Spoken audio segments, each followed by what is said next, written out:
Hi everyone, it's Roger and James here from the What's on Disney Plus podcast. In this week's episode, we're going to be talking about everyone that's going to be coming up on Disney Plus in March. Plus, we're going to be sharing our thoughts on a lot of trailers and also giving our update on what we've been watching lately.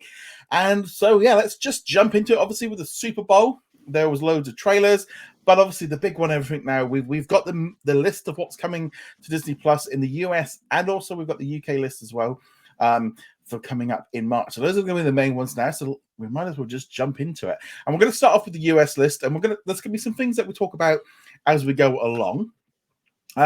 So up first, let's now have a look and see what we're excited for. So the big one really on Wednesday, the 2nd of March, we're going to be getting West Side Stories. This is one I'm really looking forward to. I'll be honest, this is I would say this is probably number 2 on my list of things I'm looking forward to on Disney Plus. Yeah, number 2, because it's got a lot of praise, a lot of Oscar nominations. It's definitely one that I'm looking forward to, and this one will be pretty much global. But I think this one's going to be a huge hit on Disney Plus next month. Yeah, this should be good quality content brought in. Like you, I did not see it when it originally came out, but saw a lot of very positive feedback about it. It's unfortunate it did not do well at the box office, although honestly, I think a lot of people didn't even know it had been released. At least here, the marketing campaign for it was not very good at all. I personally feel like sort of older audiences weren't going back in the same numbers, but also it was completely overshadowed by a guy running around in, little red and blue tights that kind of just completely just dominated the cinema for the past sort of 6 weeks. I mean, Spider-Man has just been huge. So I think that's definitely the big reason. That is definitely a big factor, but no movie has done well in the theaters other than Spider-Man. And yeah, it just wasn't a big enough draw to get people there, which is why it will be very good on Disney Plus, because you can watch it at home, and we'll get a chance to see why all the critics were so hyped about it when it did come out. Because it's such a weird thing, because it's one of those things that, it's not done very well at the box office, but everyone's how good the movie is. You don't tend to get those two very often. It's normally done bad at the box office because it's bad, and nope. I'm wondering if this is going to do another Encanto where it blows up when people can start watching it at home. I hope it is anyway. Yeah, more than likely. I still see messages in Discord and work Slack and things like that where people are like, hey, have you seen Encanto? If you haven't seen it, you really should see it. And It's consistent how often people are going, hey, this is a really good movie. So I think you're right. This might be in the same category as that. It's amazing, the reaction to Encanto. We're also getting new episodes of The Proud Family, Louder and Prouder. So we're getting new episodes of them every Wednesday right through March. I'll be sharing some thoughts on a few early episodes that I saw later in the episode. We're also getting Brain Games on the Run. Brain Games on the Road. So this is a brand new National Geographic series. It's actually going to be coming out on the National Geographic channel in the US later this month, and then it'll be released weekly on the channel. But it looks like we're getting a binge drop like they did with the 80s show last month.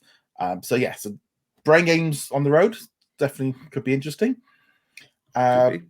Yeah, it's kind of one of the only National Geographic stuff so far. We've got the Broken Karaoke that'll be coming along with some new episodes of Mickey Mouse Funhouse. Following on from there, we got Russia's Wild Tiger. Now, that was actually supposed to have come this month for Big Cat Week, so they've kind of pushed it back for some reason. So that one could be a lot of fun. Again, then we got some European Disney Plus originals heading to our screens on Wednesday, the 9th of March. Getting The Weekend Family. So that, again, it's going to be in the UK, so I suspect it'll be a global release for Weekend Family, which is a French comedy.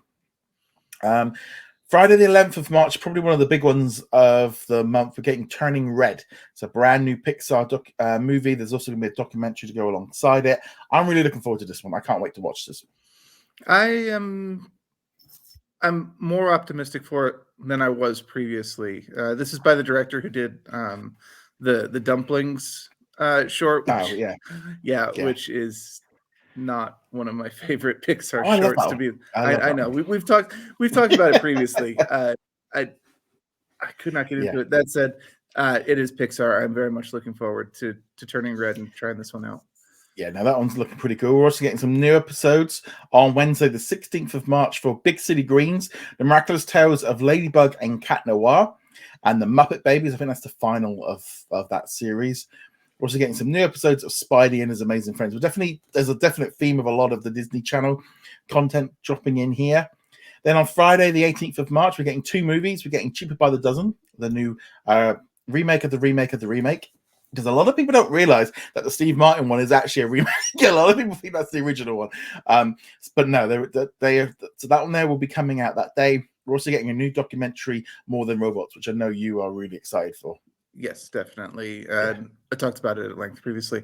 It's worth pointing out, it's Cheaper by the Dozen. Isn't that one of the movies that keeps getting dropped and coming back onto Disney? Oh, the original, not this one. It's one of the yo-yo titles from the Fox that just keeps dropping on and off.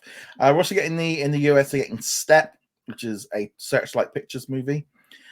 Then on the 23rd of March, in the US and in the UK, so expect otherwise, we're getting the French Disney Plus original series Parallels. We're getting the whole series. It's the same day it's dropping in France, so that's pretty good. So that we're getting it all at the same time. Starting to be a theme here that the Disney Plus originals are starting to get these international rollouts, which is great. I like to see that. We're also getting some new Doc McStuffing content.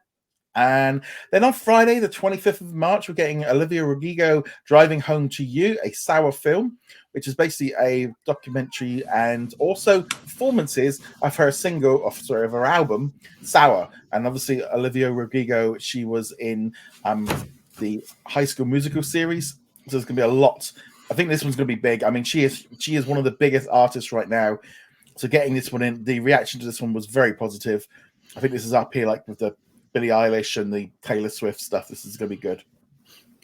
I have no idea, to be honest. Sorry, that's totally full like getting old mode here. There's been a few times the last week. I feel like there's been a few things that's happened. It's like even just the name of it. I'm like, why are they spelling it like text? What it's like. And I was like, I mean, we were doing this with text when we had to do it, shorten it because we didn't know. But I mean, I like Driving License, so I like that song, and so I'll give this one a go. We're also getting the wonderful spring of Mickey Mouse, so we're getting a spring episode. And the winter episode dropped this past week. Yes, I watched a few minutes. It was about 25 minutes long. I just put it on, and I just wasn't in the headspace for watching a 25-minute Mickey Mouse cartoon. But I was going to say, for some reason, it hasn't dropped in Australia and New Zealand. I thought it was going to, but apparently it's not. And there's a very good reason, I think, for this. It's not winter there. It's so I think that's the problem when they make it. I mean, I wish they would have released a global release, but obviously releasing. I mean, why they've held on to it maybe to come out later in the year. But yeah, there's a reason why if you're in Australia, you can't find the winter one. And the spring one's not going to make any sense either because this is going to be summer. I don't know. It's going to be all of it off. Then on Wednesday the 30th, definitely the big one I think all of us are waiting for, the first episode of Marvel's Moon Knight. So that one's going to be the big Marvel series, along with a new Disney Plus original from Italy. So this one is Knights of Castle Corvo. So this was actually released about, I think it was nearly 2 years ago in Italy, and it's taken a while to get released. I think originally it was going to be on the Disney Channel in Italy, and then of course they shut them all down. This one's finally making its way to us. So it's a very light month. Now I think there's a couple of things I want to put on here as a bit of caveat. First off, the last 2 months have looked really bad, and then they've just kept adding in stuff like afterwards, and they keep announcing things later on and putting some library content in there. So I do think there's going to be some more of that. They seem to have stopped doing the full drop on the 15th of what they usually do. I mean, it comes out within a few days. You know, they kind of drop a bit and then drop a little bit more and then a little bit more. I mean, at the minute it looks pretty pitiful, other than a few big titles. There was a lot of attention as well around the fact that there was no mention of like Daredevil or the other Netflix stuff that was removed. There could be a couple of reasons for that. My gut reaction is they can't talk about it till it's left Netflix. My other gut reaction, especially with the Marvel stuff, is there has to be some kind of announcement. If it was to come to US, they're going to have to make a big deal of it and turn it into its own separate thing because of the maturity, and there's a whole of a little kind of thing going on with that as well. So there might be a reason why they've held off. That's why, a lot of people are asking, well, what about all those, like the Disney nature movies and all the rest of it? They might just be dropped on the day. They might be scheduled later on. There might even be a non-complete thing where they've got to stay off for a month, 2 months, 3 months. We don't really know. Disney's not said anything.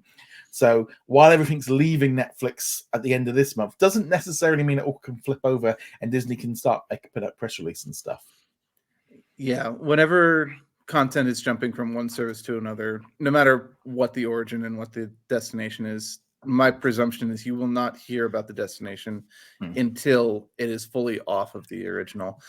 There's a lot of industry reasons for that, and not even all of them are like written down. A lot of it's just kind of courtesy and understanding. I'll scratch your back, you scratch mine kind of deal, where you don't announce that you're pulling all the content and putting it here, because that undercuts us for the month that it's still on there and so forth. And right now it's Netflix losing content, but there will be other times when Disney is losing content to another station. All I would say is if you are currently watching one of the Netflix Marvel series or something like some of the FX series like American Horror Story, maybe just try and get through the season you're on while you can, because we don't know how long they're going to be missing. It could be days, it could be weeks, it could be months. We really don't know.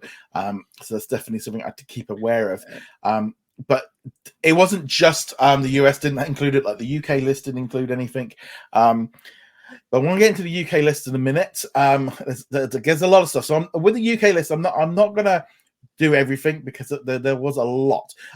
One thing that was very noticeable with the UK list this week that got revealed, a ton of British movies. I mean, we are talking probably around about 20 to 30 movies that were made here in the UK, and they were released by Studio Canal. You also had, I think, British Factory. There was a load of them that were still on the BBC. It looks like, I mean, we'd kind of been seeing a few things drop from them, like with Paddington, but Disney seemed to have done some deals either to license or to purchase the rights to a whole host of British films. Now, I don't know how long they're going to be there. That could be a short-term deal. It could be a long-term deal. It also could help with the quota of maybe hitting how many like European content is available on Disney Plus. They've got to get that percentage up quite high. But also, it could just be a thing of just trying to appeal to us British to show that it's not just an American. Because there can be a problem with streaming services, especially internationally, where if we view that it's all just American television, it doesn't appeal at the same level as like our homegrown stuff. So they really have put a lot of content in there. Some great movies. I mean, some stuff was just like, what? It was like, I'm going to look. No, that's not ours. No, that's not. No, that's not Disney. It's like, wow, they really did kind of go all in on this one. I haven't seen the list yet. So yeah, so this will be a surprise. Like I said, I'm not going to go for the whole lot because there's a lot of stuff and anything that was coming in America. I mean, we're getting new episodes of like Our Kind of People. We're also getting the last couple episodes of Pam and Tommy. We get The Resident. We get Queens. New episodes of Bob's Burger. So I'm just going to pick out here a few things. We're getting like Single Parents. There's some like, we're also getting some content from 24 Kitchen, which is a Dutch kitchen or sort of food network like Rudolph's Bakery. So again, this is just where this like international content is really coming in. Getting the 4th season of The Cleveland Show. Also, right through March, we're getting new episodes of The Dropout, which is a brand new series, which I can talk about next week. So I shall be telling you about that one later. So we're getting a new movie called Fresh. This will be dropping on the 4th of March. It'll also be dropping on Hulu in the United States. And so this one was picked up recently. I think it was at the Sundance Film Festival, which stars Sebastian Stan and Daisy Edgar-Jones. And basically they meet up at a supermarket and then they go away for the weekend. And apparently he's got some weird tastes. Did you see the trailer for this one? I watched the trailer and I'm glad that Sebastian Stan is doing different work. I'll just leave it at that. Yeah, I really like him. Again, it's just him being a bit crazy, a little bit different. I thought the trailer looked good because it's like I don't tend to watch a lot of these kind of things, so it was nice just to kind of get something a little bit different. So I'm looking forward to that. Again, that adds to this whole thing of internationally of having these extra movies Because not only are we getting all the same ones the US is getting, but we're then getting some extra ones like fresh. Right. And it is worth remembering, we don't do the Hulu list on No. the US. So a lot of the ones that are mentioned here are coming to Hulu. So it's not like we're not getting them at all. No. They're just on Hulu instead of Disney Plus. We're also getting things like these are like some of the British ones. Like I give it a year. The Mercy. Now, interesting thing with the Mercy, I actually saw that one being filmed because it was filmed near my hometown. So that was, and I saw both of the actors. Because so that one was a bit like, why is that one on there? That's got nothing to do with it. But yeah, that one's coming in. Tinker Tailor Soldier Spy. Get my teeth in for that one. The Sense of Ending, Cavalry, and Education, I, Daniel Blake, and then The King's Speech. I mean, again, some real heavy-hitting English films, a little bit more serious, followed with A Diary of a Wimpy Kid and some National Geographic content. Also, right through March, the UK, we're getting The Walking Dead. So we're getting the second batch of the 11th season.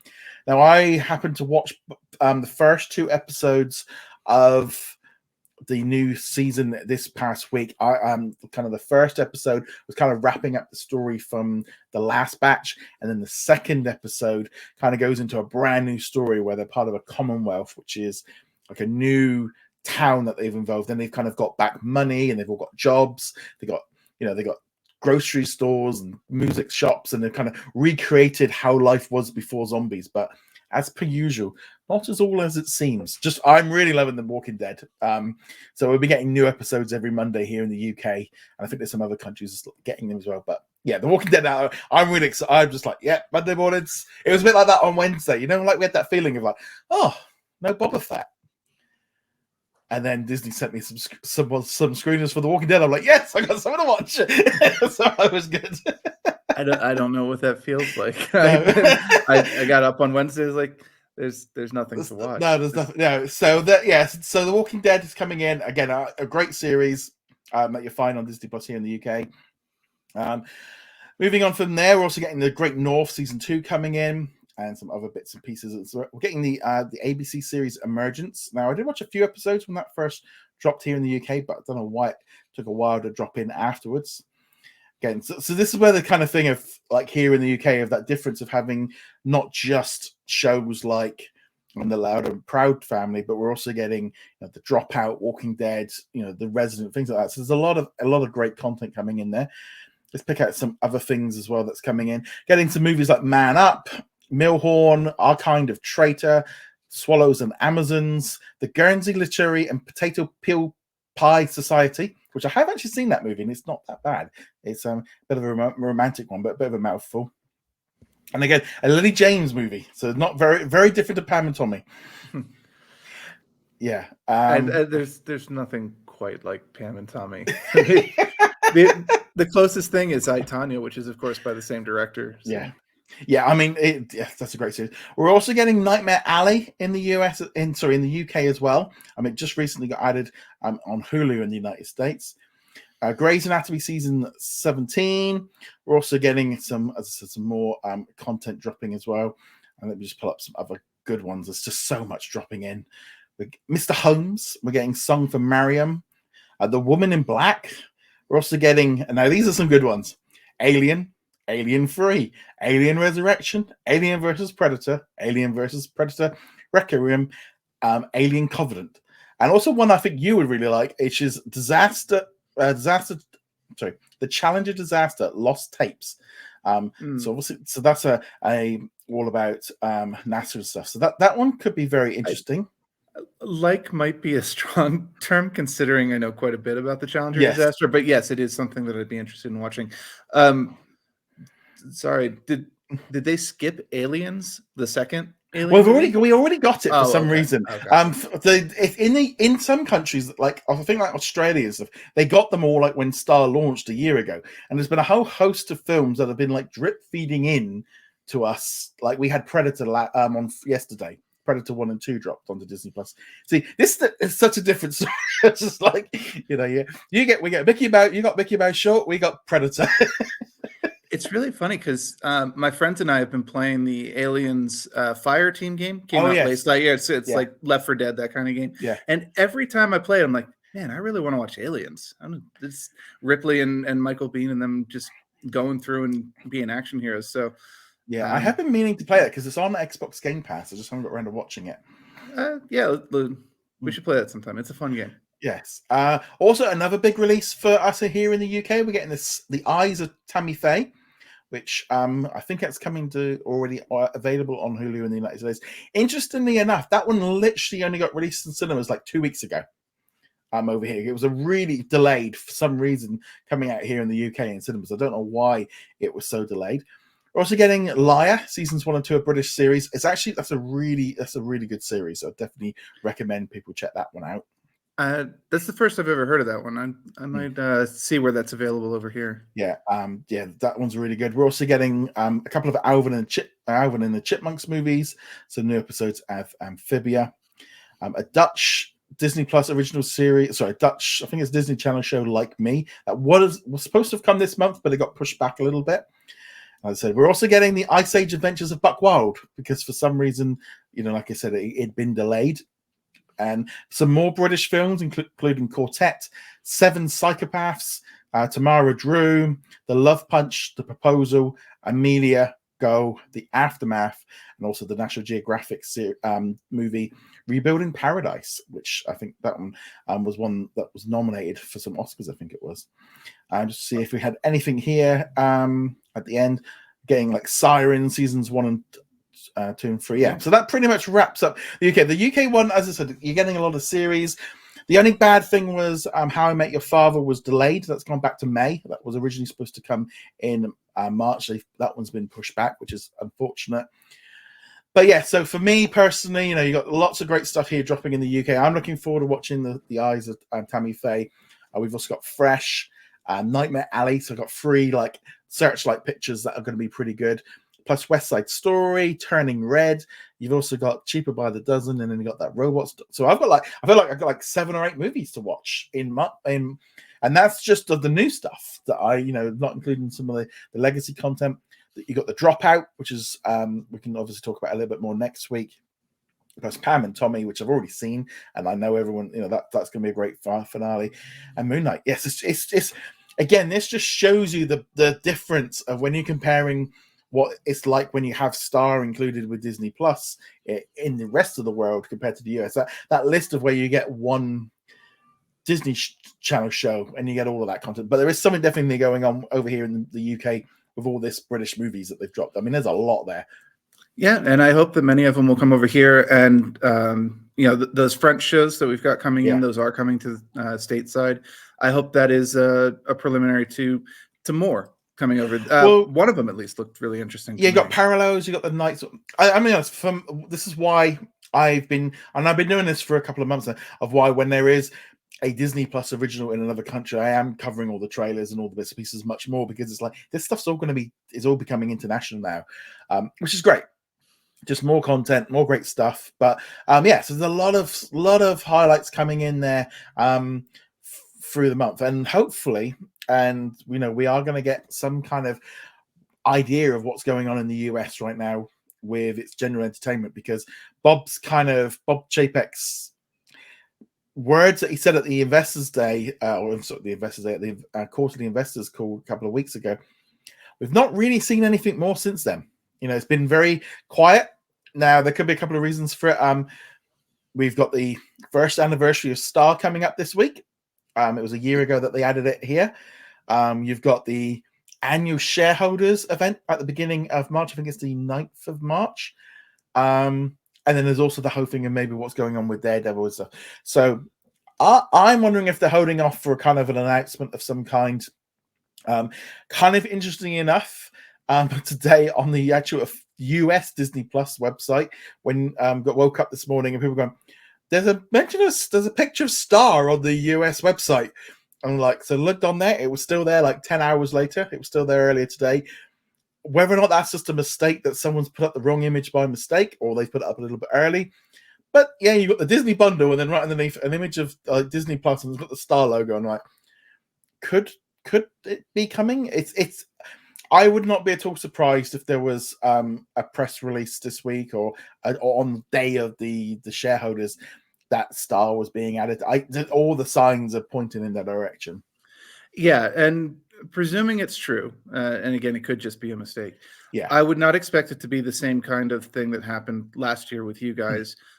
You're not going to see Hulu just disappear and all the content coming over, but it could be a prelude to older content for older audiences starting to make their appearance. And the obvious candidate, of course, is the Netflix stuff. Again, we don't know for sure, but it would be a good way to get it started if that was the case. And I actually don't think it'd be a bad idea for them to, instead of dropping like 5, 6, or like 8, 900 things all at once, to spread it out a little bit more and kind of ease people into it. Maybe don't go. But also, there's a lot of people have been saying, a lot of Disney fans are going to be coming up to their 3-year renewal since the D23 event. So that's obviously an issue. But it's just the lack of planning and the lack of any announcements.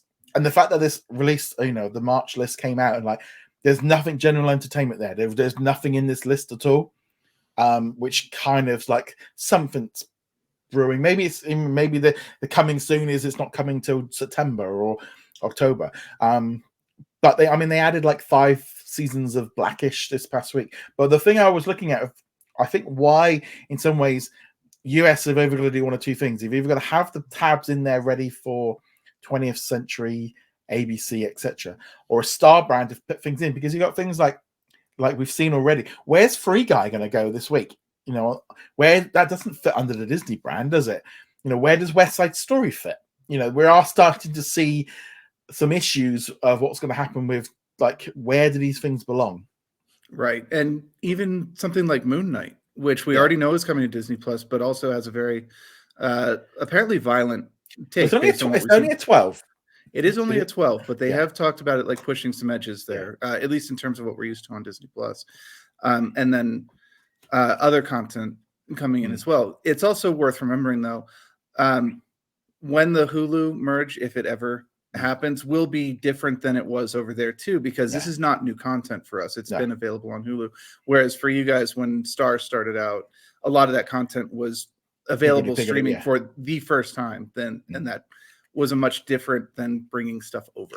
I also feel as well of like, it's like kind of weird thing, like, are they going to do the Star tab or not in the US? Then you kind of look at it going, well, they're bringing Star to every other country around the world. Then they're coming into like 40 plus countries later this year. They're all getting Star. They're not launched Disney Plus in any country in the last, without it. It's just default now that it comes with it. And it's a bit like, well, it would make more sense to be all in one system around the world than having different things. And maybe as well, if they did the Star route, they can kind of keep Hulu as a separate thing and then kind of let Disney Plus grow up and do its own thing. And then when they go, oh, well, you kind of all got the same, we can slide them in a little bit easier. But yeah, it's definitely it's a bit interesting. The fact there was no kind of big stuff being released, but it's really starting to turn into that US list mid-month. The last 3 months has just not been a big deal. It's only literally been half of what was announced. Eventually more got added, so it is very interesting. I think when you're watching this stuff every week, you see the patterns, and then you go, well, hold on, the patterns aren't working the same way they were. Right, things are definitely changing. Things are definitely morphing, and I think with March here, even if you don't include stuff that could potentially drop spontaneously or last minute announcements, it is getting better, but there is still a huge gap. And also just a lack of library content. And I can't stress that enough. There is just, the US has got, there is nothing there which is old. All the stuff that's the library content is all new stuff. There's no classic TV shows. There's no classic movies. Just, again, it's kind of like, well, what's happening? Are they keeping it for the 100th year of Disney? Are they going to start doing a massive campaign later this year? With all this library content to celebrate the history of Disney and turning it into something a bit later on, because that was something that was suggested. I'm like, well, actually, that could be a good, because we've had nothing for a while. Giving Disney the benefit of the doubt here, but it's a bit like, or are they just, the teams are so preparing for the international launch later this year that they're getting all that content ready? And it's important to keep in mind that like the new series, they make the headlines. Moon Knight is going to make headlines. Obi-Wan Kenobi is going to make headlines.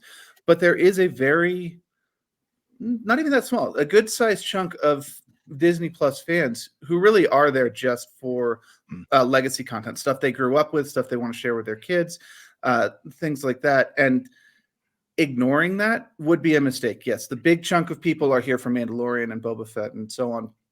But that doesn't mean you can ignore the other. Was it Jeremy who wrote an article earlier this week about a lot of that missing library content? I know it's been a consistent thing, but he had an actually really good article. Kind of. I think both Jeremy and Josh have both been very much kind of pushing the idea. There's quite a big chunk of stuff missing right now, and they're just not filling it in at all. I mean, we're not talking like even like just one series a month or anything. It's just not filling it in. And it's that kind of thing of I've said to them both as well of like this stuff doesn't move the needle, so and it's a cost effective, like, you know, because there's a lot of costs and stuff that I don't think we appreciate. I think a lot of people have this assumption that they just take it off the shelf, put the DVD over, and then put it in, and then it's just loaded into Disney Plus. There's a lot more to it than that, and you know, you got like. There's legal issues, there's music issues, there's the quality isn't in high enough resolution. You know, have they got to do subtitles? Have they got to do dubs? Have they got permission from the people? Have they got to pay the people that have made it, the actors? You know, there's a lot of stuff that goes on. And if that project's going to cost more to make than, or to get it available than they think is going to be worth, they might not do it so well. So there are counter arguments with costs.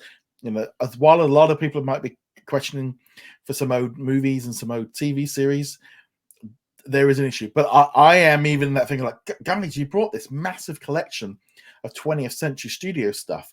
You know, all the 30s, the 40s, the 50s, the 60s. Where's all that? You know, they're not even really I mean, even on here in Star in the UK, it's very noticeable that when you look at the movies and stuff, they're very few really kind of before the 1980s. All the stuff that have recently been maybe redone or remastered and kind of in a more modern things was this the old stuff, you know. Well, I mean, I would say, you know, the stuff like my dad or my grandparents would have watched. It's like there's not a lot of that. I mean, where's all the black and white TV movies and stuff? You know, they really haven't gone down that line at all. Yeah, and I think it's what you said earlier. The cost to restore these is massive, and it's even on the Disney scale, it would show up on the budget to restore any of these shows. A lot of them never came out on DVD, so this would be the first time restoring them. A lot of those master files might not even exist anymore. That's a common problem, especially with older shows. Like, I know Doctor Who fans are always kind of like, oh, they discovered like season 2, episode 4 of Doctor Who in somebody's attic, and like that's how you get it back, is because the masters are gone. And for these shows, that's probably true. And even if it was converted to DVD, I don't think you guys remember how big the jump from DVD to Blu-ray 720 and 1080 was. You're going to be streaming that and you're going to like, why does this look so terrible? Why is it all blurry and stuff? And I think a lot like the animated series and stuff were literally made in like 480. You know, they literally, you know, they've got to be upgraded and all the rest of it. So there's a lot of issues there. I'm hoping that, I mean, to me, it feels like they should at least be, it feels like give something, you know, because there's a kind of thing, there is a whole generation of content that's just missing. And while I love the new stuff and I'm more focused, you know, I definitely agree with the idea of the shows that are coming out now, we want now. But, you know, there's nothing wrong with, you know, throwing a few bones, especially also that some of these things that they haven't added, they're not available globally.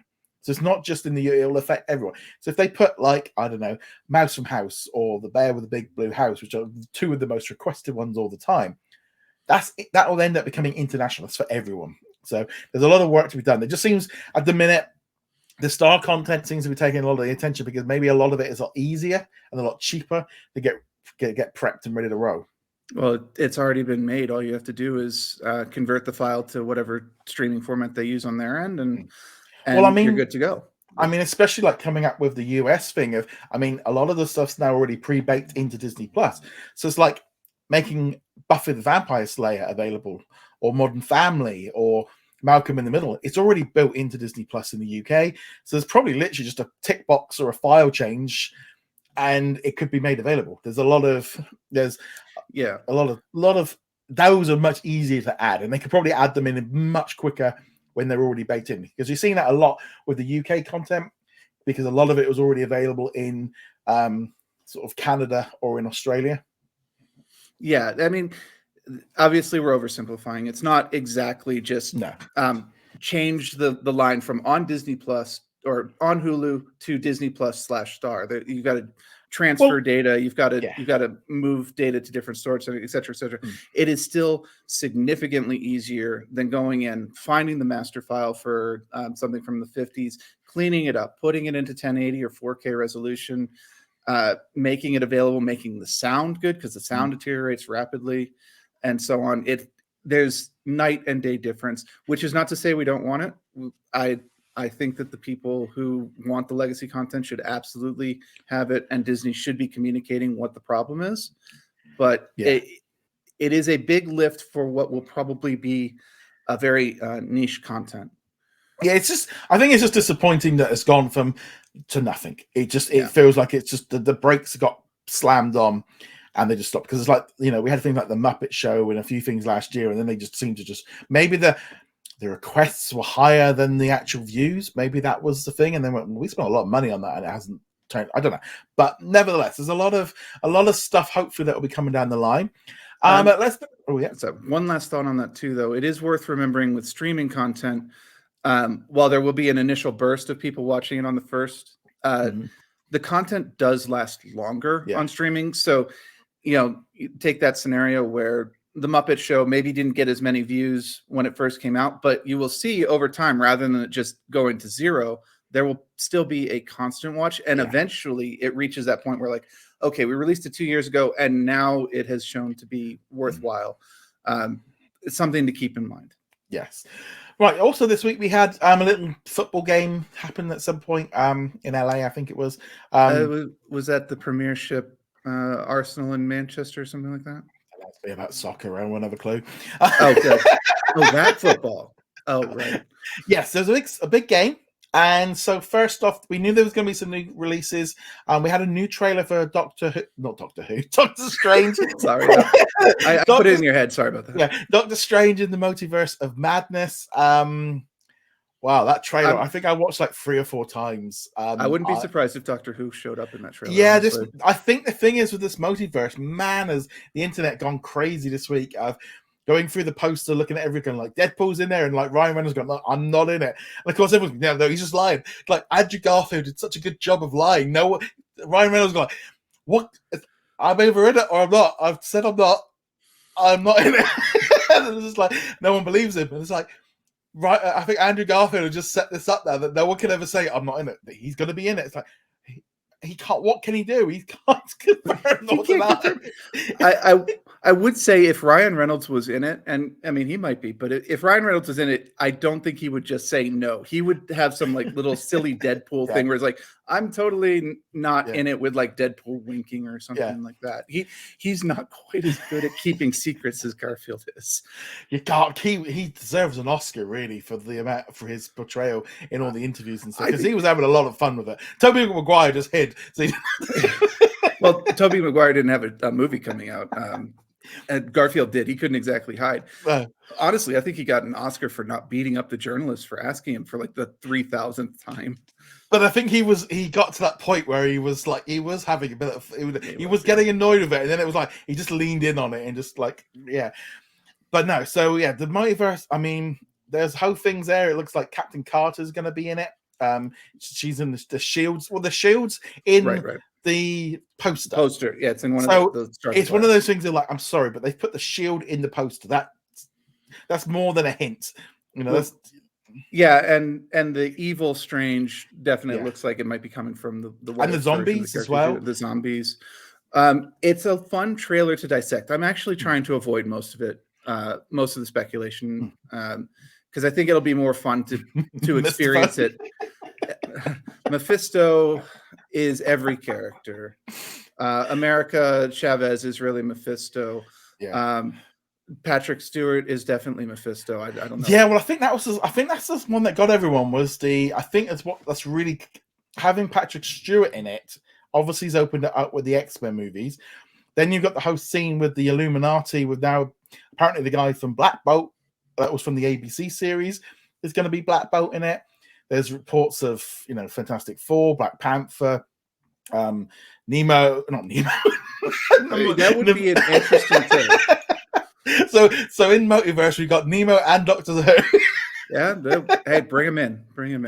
I feel like the Multiverse really does open it up to everything's possible.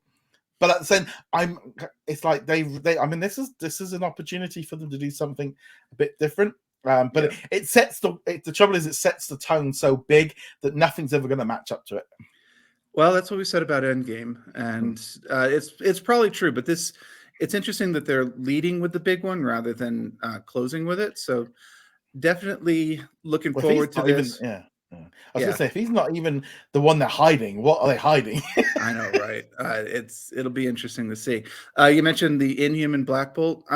As awful as that series was, and it was awful, I would like them to not sweep it under the rug. It was made. There were potential to the characters. I would love to see Black Bolt, even if it's like for 3 seconds where he's just sitting there, not saying anything because he's Black Bolt. But it'd be a nice acknowledgement that series does in fact exist. Well, also, I mean, it exists, but it's in a different universe. It's a variant, so therefore it doesn't. It's in, but nevertheless, it could be Agents of S.H.I.E.L.D.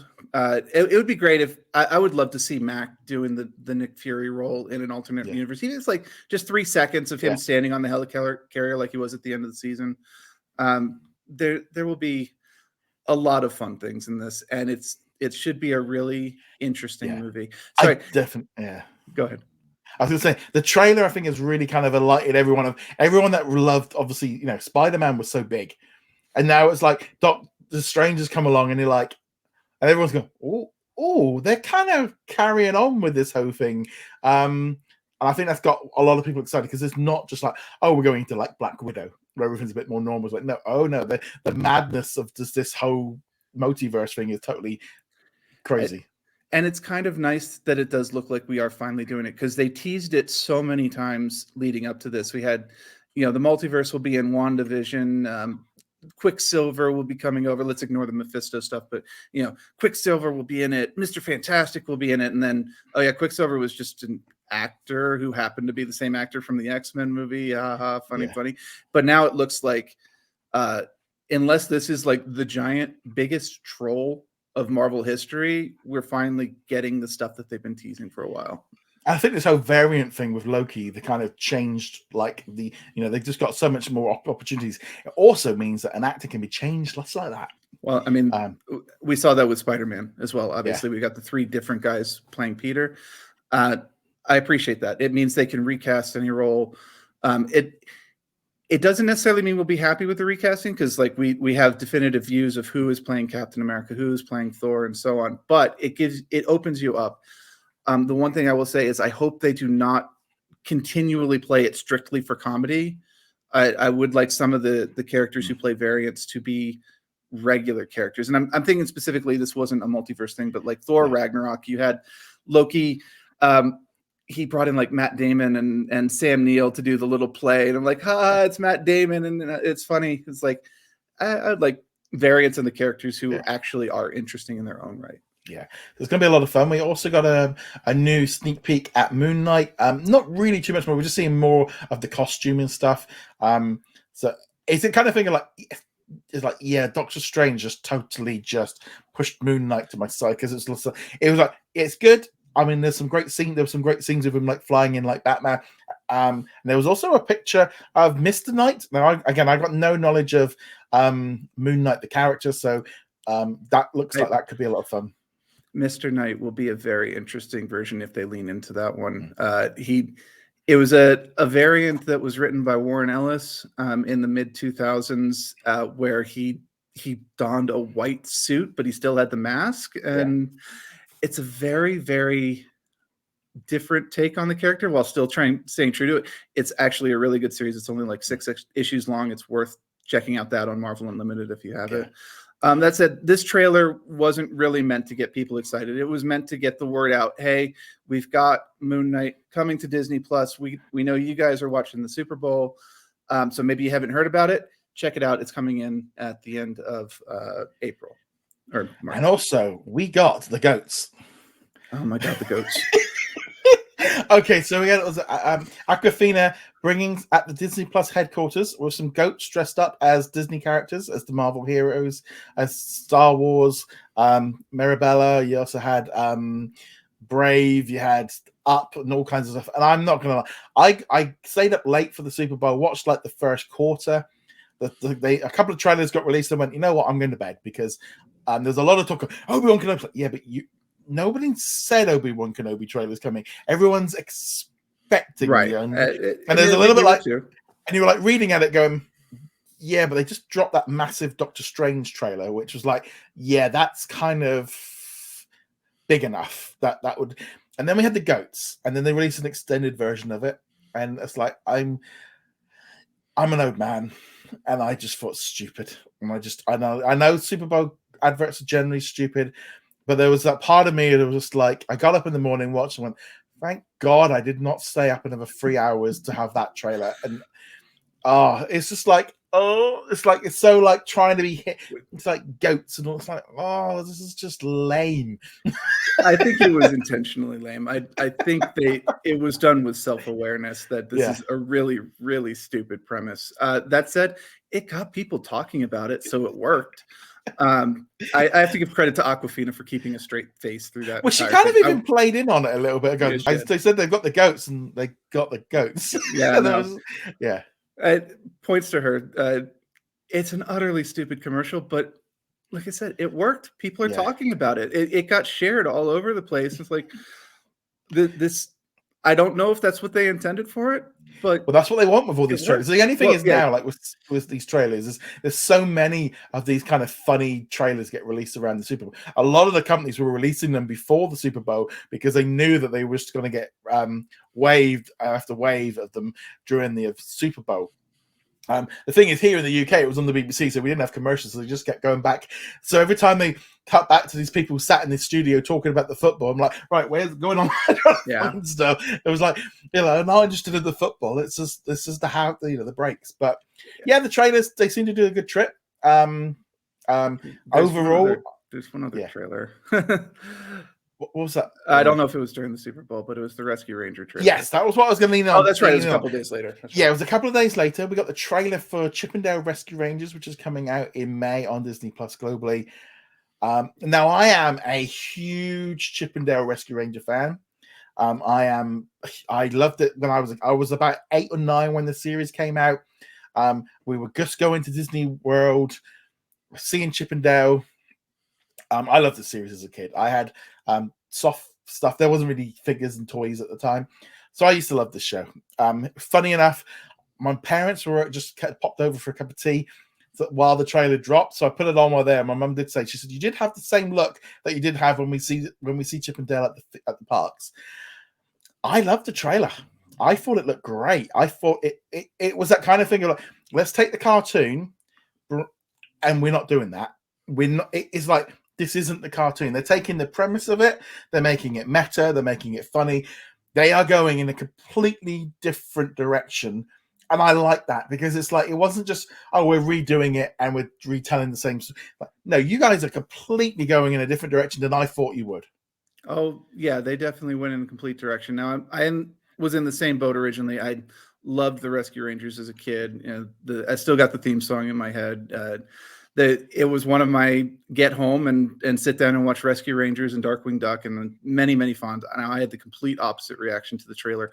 I hated this. This trailer looked atrocious to me. Part of it is the voices. Obviously, they've got actual actors playing Chip and Dale, so it's not the what you're expecting from Chip and Dale. But even beyond that, I was just like, this looks so bad. But I'm glad you liked it, and I'm sure it's going to be very split for a lot of people. Actually, I'll be honest, it seemed to be the opposite. It seemed to be a lot of people were excited about this one. All right, well, I think because I didn't see a lot of reaction. Bad. It seemed like obviously us being the Disney, the older fans were like going, "Oh, this is so different than what we thought. It's not going to ruin it." It was almost that kind of thing of like, "No, this is totally separate." We can you can almost process it. It's like, then they kind of not ruining it. It's like, well, you can't ruin it because you're not doing that. You're not Yeah, actually.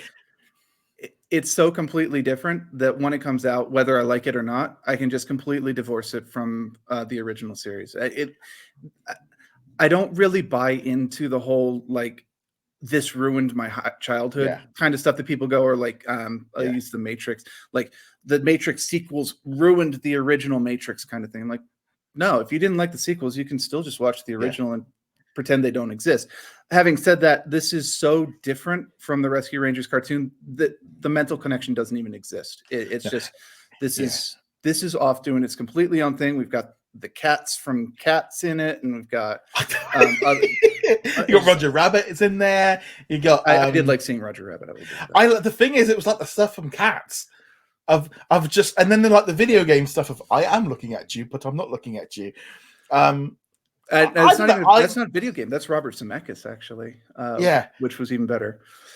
But no, I like it. I'm really, that trailer totally sold it on me. It went from being like, oh, I'm not really sure, of going, okay, guys, you've got my attention. This could be like a Free Guy kind of comedy kind of thing of, yeah, okay, we're going to get lots of cameos. We're going to get lots of things going on. I'm really looking forward to it. Yeah, the last one, the one you mentioned with the, I'm looking right at you, even though, my eye line's here, right? That line I got because I remember the CGI from the 80s and the 70s. The 2000s and the 2010s. We didn't have CGI in the 70s. I wasn't even there. But Robert Zemeckis, of course, had the whole like the Beowulf movie and the Polar Express and stuff, and the eye lines were just all over the place. Yeah. So the movie enjoyer in me was like, that's a nice little callback that I remember from that time period. But all the stuff before it, I was just like, you're just throwing stuff at the wall. And yeah, I mean, it's coming on Disney Plus. Obviously, I'm going to watch it, give it its fair share. But my hype for it went way, way down. That said, if the hype on the internet is good for it, fantastic. I do genuinely hope it's good. I'm just not optimistic at the moment.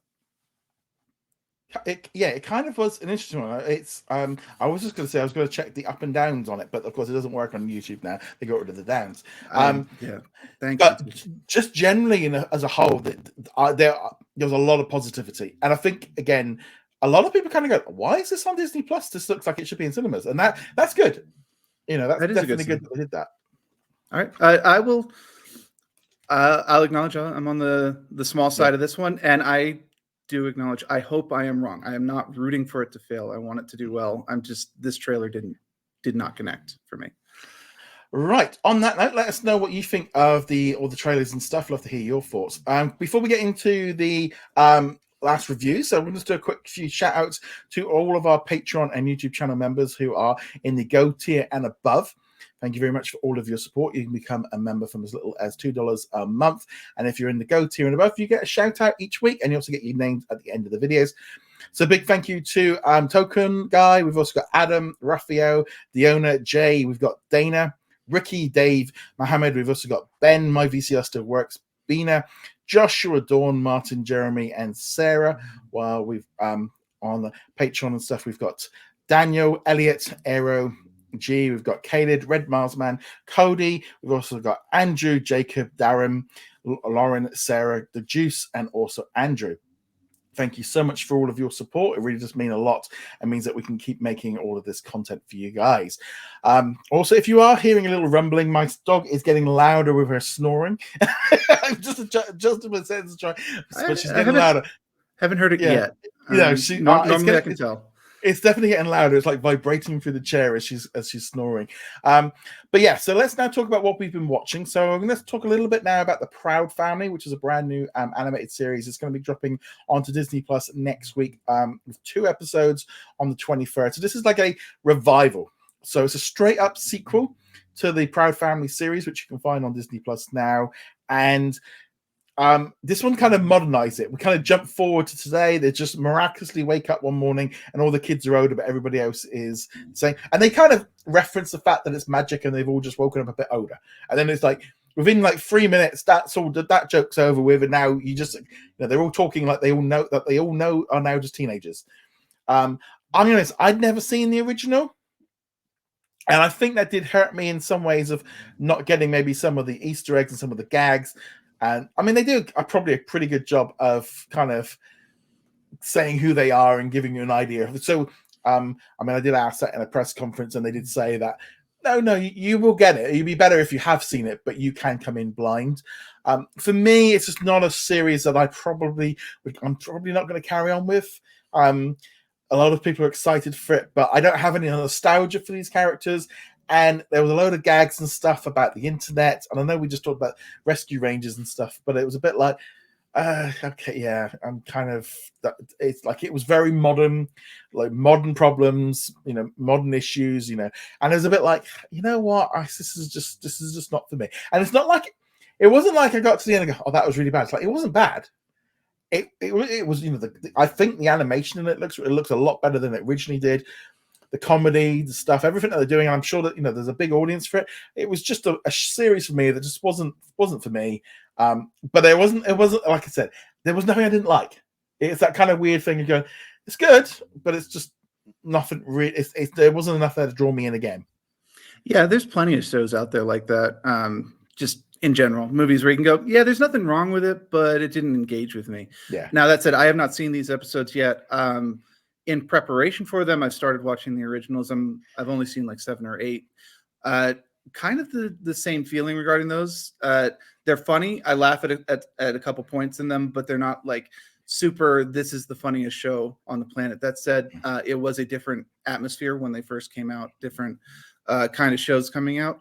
Still looking forward to seeing these new episodes. I will not have seen the entire series, the original series, when these are out, but I'm expecting probably about the same reaction, probably a little bit more positive, because I do have some context, if not all, that you're missing. I really like Sugar Mama when the grandmother comes in. Sugar Mama is fantastic. I really did like her, and it's like that kind of thing. It's like I said, it just didn't click with me, and that's it for that one. Like I said, I did watch some Walking Dead as well this week, but I talked about that earlier. Something else I want to talk about this week is the Kingsman. So this one got added onto Disney Plus last week in the UK. Got added yesterday in Canada. I believe it comes onto Disney Plus in Australia this coming week, and it's just been released on Hulu this week as well. Did you get a chance to watch that one? I did. I watched it. Actually, on HBO Max, I think it was on also as well. Yes, they're sharing it. It's sharing it at the minute. So I watched it on Max. That's a weird release schedule for that one, even by Disney standards. Anyway, well, they're basically sharing it to get access to these films for another year.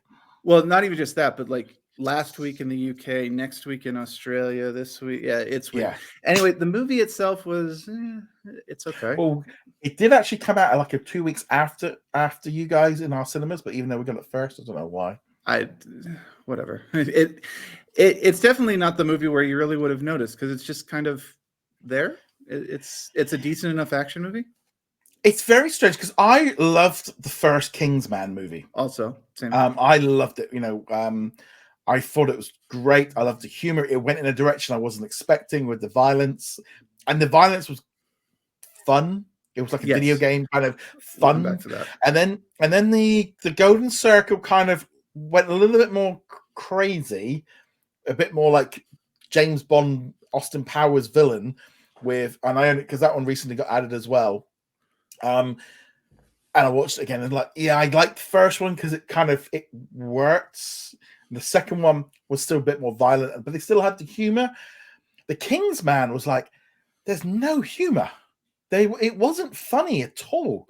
There was nothing in it that was funny. I didn't really vibe with was it Ralph Fiennes? It's like he would have been good in the I know they were trying to set him up as being like the leader and stuff, but it's like he felt like he fitted more into the teacher role than to be the guy to become the. I didn't like the big reveal at the end because they were hiding it all the way through. And I'm going to say it, but I wasn't so keen on the big reveal of the villain. The fighting scenes were a bit like I didn't like the Rasputin fight. It just looked a bit stupid with the dancing. I got what they were going for, but yeah. Just overall, it was just a bit like, It's Well, like, what did he? Why did we make? Why was this made? I just didn't need it.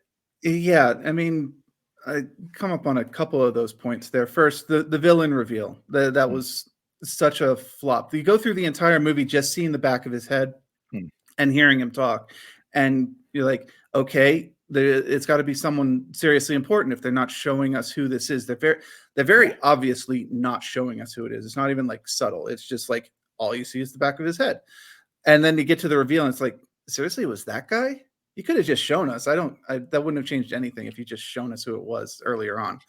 And it was a complete just like, this doesn't land at all. No. I was actually expecting it to be Charles Dance at some point. It was like Charles Dance is the only character in this who would work as that, but it wasn't him. Sorry, it's minor spoilers there. But yeah, it just lacks that like that feeling of it being a Kingsman movie. Right. It's like, okay, so you do some spinning around bits while they're fighting, but that was all, and it's like it wasn't really like as brutal with the deaths. I'm just trying to think. Well, the one in the one in No Man's Land was pretty brutal, or the silent knife fight in No Man's Land between the Germans and the Allies when they were trying. Yeah, parts of that were pretty brutal, but not in the same way that like Kingsman 1 was brutal, where the guy who's playing Galahad at the beginning, or I think it was Galahad, gets like cut in half and you see his body just like split apart, and you're just like, what's going on here? There's that church scene as well. Like it was just like explosive. Yeah, so that's the thing. Like the original Kingsman, and to a lesser extent the second one, had two things going on, which you already mentioned. One is the hyper stylized violence. It is very much glorifying the violence. You're supposed to just enjoy it, even while recognizing that it's like super violent and you wouldn't actually want to see this in real life. But also the weird, like posh British guys like Ray Fiennes and Colin, I can't remember his last name, doing this hyper violence, that kind of like weird thing. It's not even James Bond violence, because that's a different kind. It's somebody who's like, you would expect to just be talking to the Queen one day, and now he's murdering an entire church. What's about that? Even the king just turned up for a cup of tea, kind of thing. It was just like, it was kind of odd. But you have this series which is known for its hyper violence. That's why we watched The Kingsman and Golden Circle, was like this crazy over the top fun kinetic violence.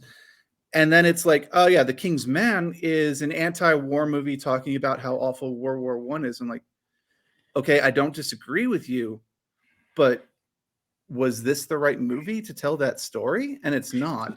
It just didn't need it. We just didn't need it.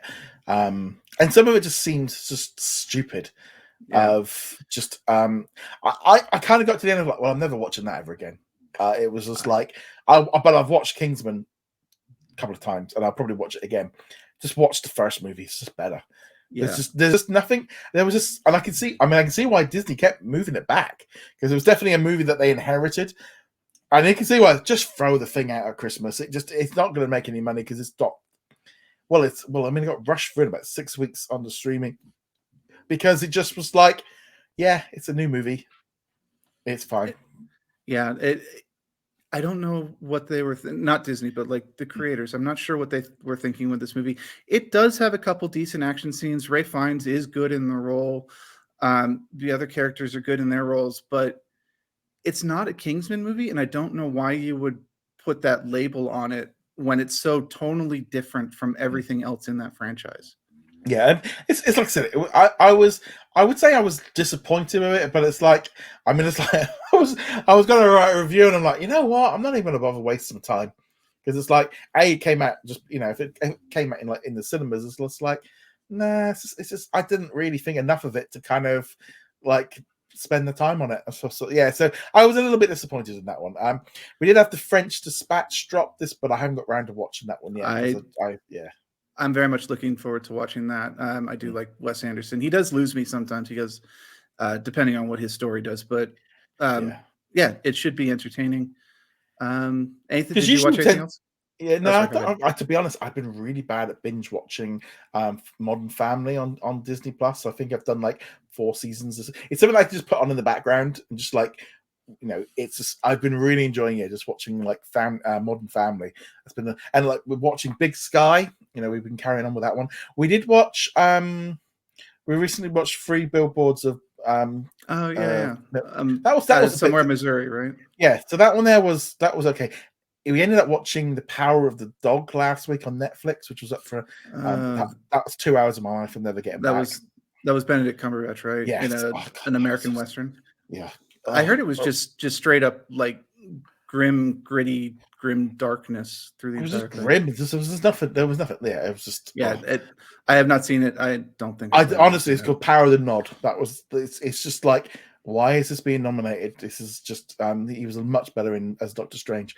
But no, this is like what we've been saying, like with what's coming up in March. I am really enjoying having these like bigger movies from like Searchlight and stuff coming in, and it's giving me, giving you some different flavors. Like I said, I'm looking now of these movies coming up. Nightmare Alley, I've been getting mixed reports on, so I'm looking forward to watching that one. West Side Story, Flesh. We've also next week we've got No Exit as well, which is dropping. So we'll be talking about that one on next week's show, along with that looks entertaining. Yeah, so we got a couple of good things to be talking about next week. There's not really any, like I said, there's a lot of movies over the next month. There are, and a lot of movies that we're very much looking forward to. Yeah. I think in terms of what I've been watching, I already mentioned the Proud Family, watching the original series of that. I'm enjoying it. I think if you're in a lull and you need something to watch and you haven't seen it before, definitely check it out. That might be a little different if you have access to the Star catalog, because that's a big catalog. But in terms of the Disney Plus American catalog, check that one out. I've also watched the first 3 episodes of Snowdrop. Yes. I'll talk about it briefly. We're not going to do a full review on this one.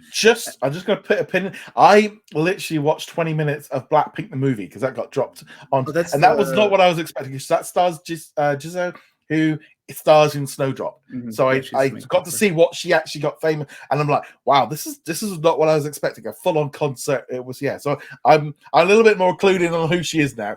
But yes, what about Snowdrop? That's a K-pop group, right? Yeah, Blackpink. Yeah. Anyway, Snowdrop is not K-pop. No. There are a couple of very small singing bits, but they're not like Disney musical. They're in a record store and she's singing along to a song that she's listening to. Very embarrassingly, because other people are in the store and not listening to the song that she's singing to. So Snowdrop is 16 episodes at about an hour and a half piece. It is a long haul, and I have to admit, I'm not entirely sure I will continue past episode 3. It is a decent show. If you're looking for Squid Games, this is not it. Also, it is not available dubbed anywhere. So I know that was something that came up with you. If you have a thing against subtitles or you want to watch passively, this will not be for you. It is an hour and a half commitment of subtitles for 16 episodes. So that a lot of people I know will not go in for I'll be honest, it has to be good for me to literally dedicate an hour and a half to one thing. So when I watch a movie or a TV series that I want to watch, and because I started Snowdrop and I was trying, and I was they got to the end of the breakfast table, and I'm just like, I haven't got it's like, but if it was dubbed, I would have probably kept it on in the background and probably would have more likely listened to the story and like kind of look. Because I think that's what ended up what I normally tend to do with these ones. But so I mean, you put in a good 4.5 hours, and if you don't like it by now, you're not going to like it. See, the thing is, I like it okay, but not enough to dedicate another 12 or 13 episodes of an hour and a half each to it. It's interesting because it's got 2 parallel stories going on. On the one hand, you've got this school for girls in South Korea. And it takes place in 1987. That is actually fairly important. It's got the school for girls, and it's fairly typical dorm life antics. Girls talking about boys and their school problems, and this very severe headmistress that they've got to appease, and so on. And then on the other side, you've got this spy story going on with a North Korean spy coming down. And the people who are hunting for him and the people he's trying to turn and all that. And that is obviously, for me, the far more interesting story. And the school drama stuff parts of it are good, but it's definitely a very different type of story. And then, of course, they merge. The spy, through weird happenstance, goes on a date with one of the girls from the dorm. He ghosts her because he realizes he can't involve her in this. And then 6 months later, oops, completely out of the blue and completely coincidentally, he ends up in her dorm room dying from a gunshot wound, and then it goes from there. So you can kind of tell just from that description whether or not you want to check it out, because it leans very heavy into the melodrama after that point. That's the end of episode 1, episode 2, and they're just like, we've got to hide this guy. He's North Korean, and of course, North Korea and South Korea in 1987 were even on worse terms than they are now. And it goes very much into melodrama, relies very heavily on coincidence for things happening, like him showing up in this random dorm room that just happens to be hers. And no, it's not like he knew where she was and had it in mind as like a fallback location. And it was literally just, oh, that's where it happens to be. Now, one thing I did hear is it looks like the US version is slightly edited compared to the international version, because here on Disney Plus it's labeled as a 16 plus. I think in America it's a 14 plus. I believe they just like edited out the swear words. I don't know if it was noticeable, but if it wasn't in the subtitles, you wouldn't know. Unless you know all the swear words in Korean. So, and I don't know Korean. I don't know. I know like 3 words in Korean. Yeah. So yeah, if they're editing out the swears, this is not like watching like Die Hard on broadcast television where it's like yippee-ki-yay friendly person and his mouth is obviously saying that. No. Yeah, no, this is like, oh, they just didn't translate the word and I would never know. That's actually the first I'd heard of that. Whatever. As long as they're not editing the actual content, that's fine. I did read that this is controversial in South Korea because they made the North Korean character sympathetic, and apparently this is like a political talking point about, oh, North Korea tried to incite this student revolution, which is what they're building to in the story, etc. It's a whole thing. The one thing I will say for the show, positive, I knew nothing about any of the events of South Korea in 1987. I didn't even know it was a thing. I did not know they had the Troubles, student revolution, this worker uprising. And it did make me go and like, oh, what is going on? Let me read more about this. I even checked out a documentary from my library that they had on it. I haven't watched it yet. I'm going to watch it this week. So even if the show itself was like, you are really long, and while you're interesting, I am not willing to commit this amount of time to 16 episodes of this. It did get me interested in South Korean history, because up to this point, I only know recent history and the Korean War and pretty much nothing else. So I'm learning about what happened in 1987, 1988, which is absolutely fascinating, especially with some parallels to today. The show itself, it's really long. It's not bad, but it's not good enough for me to say you should commit this amount of time to it. The thing is, though, is you probably, if it was dubbed, you probably would carry on. If it was dubbed, I would definitely say, it's an easy watch.